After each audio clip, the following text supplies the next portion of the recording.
नमस्कार दोस्तों। आज मैं आपसे एक बहुत इंटरेस्टिंग सवाल पूछता हूँ। इंडिया को आज़ादी 15 अगस्त 1947 को मिल गई थी। फिर हम 26 जनवरी को रिपब्लिक डे क्यों मनाते हैं?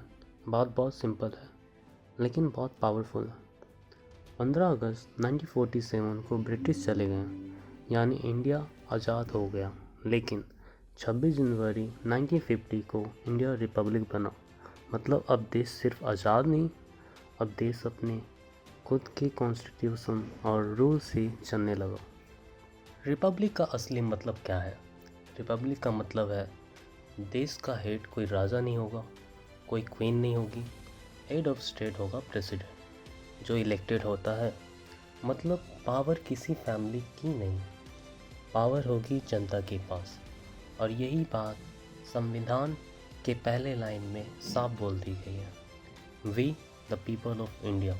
यानी देश का मालिक कोई सरकार नहीं, देश का मालिक है भारत के नागरिक। तो चलिए दोस्तों, जानते हैं रिपब्लिक डे के लिए 26 जनवरी ही क्यों चुना गया था।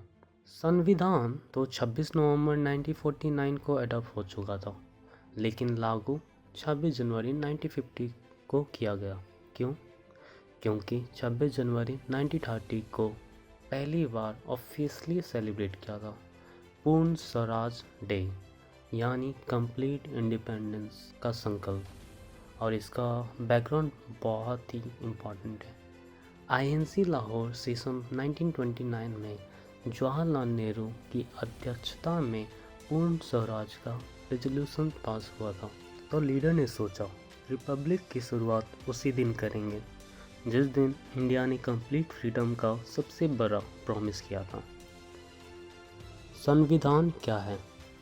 संविधान सिंपल भाषा में कहूँ तो देश का रूल बुक, जिसमें लिखा है सरकार कैसे बनेगी, पार्लियामेंट कैसे चलेगी, कानून कैसे बनेगा, सिटीज़न के राइट्स क्या होंगे, और सबसे बड़ी बात, कोई भी इंसान कानून से ऊपर नहीं होगा। और इसी कॉन्स्टिट्यूशन को तैयार करने में सबसे बड़ा रोल था ड्राफ्टिंग कमेटी का, जिसके चेयरमैन थे डॉक्टर भीमराव अंबेडकर, जिन्हें हम फादर ऑफ इंडिया कॉन्स्टिट्यूशन भी कहते हैं। अगर कॉन्स्टिट्यूशन एक बॉडी है तो उसका हार्ट है प्रियम्बल। प्रियम्बल में इंडिया के 4 बड़े प्रॉमिस किए हैं।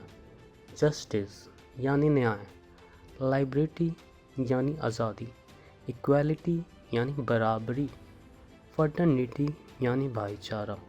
यह वर्ड सिर्फ वर्ड नहीं है, ये इंडिया का नेशनल प्रॉमिस है।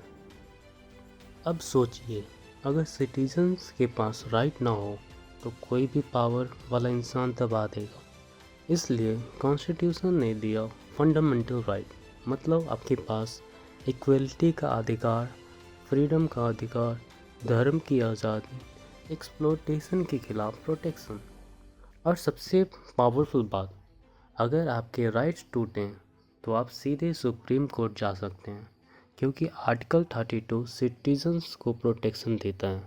इसलिए रिपब्लिक डे याद दिलाता है इंडिया में सिटीजन्स कमज़ोर नहीं हैं। लेकिन दोस्तों, सिर्फ राइट्स से देश नहीं चलता। देश चलता है जब सिटीजन्स अपनी ड्यूटी निभाता है। फंडामेंटल ड्यूटी हमें बताती है कॉन्स्टिट्यूशंस का सम्मान करो, नेशनल फ्लैग एंथम का रिस्पेक्ट, यूनिटी बनाए रखो और एनवायरनमेंट बचाओ, पब्लिक प्रॉपर्टी का नुकसान मत दो। रियल पैट्रियटिज्म सिर्फ स्पेस नहीं है, सही सिटीजन्स बनना है। अब आते हैं परेड पर। कुछ लोग कहते हैं ये सिर्फ शो है, लेकिन परेड का मतलब है इंडिया की स्ट्रेंथ, इंडिया की डाइवर्सिटी कल्चर और इंडिया की यूनिटी। और याद रखो, रिपब्लिक डे पर प्रेसिडेंट सैल्यूट लेते हैं, क्योंकि प्रेसिडेंट हमारे आर्म फोर्स के सुप्रीम कमांडर है। सबसे इम्पोर्टेंट डिफरेंस इन दोनों में यह है, 15 अगस्त यानी इंडिपेंडेंस डे, इस दिन देश को आज़ादी मिली थी, और 26 जनवरी यानी रिपब्लिक डे, इस दिन कॉन्स्टिट्यूशन लागू हुआ था। 15 अगस्त को फ्लैग होस्ट करते हैं प्राइम मिनिस्टर, 26 जनवरी को फ्लैग होस्ट करते हैं प्रेसिडेंट। तो याद रखो दोस्तों, आज़ादी 1940 में मिली, लेकिन राइट्स वाला इंडिया 1950 में बना।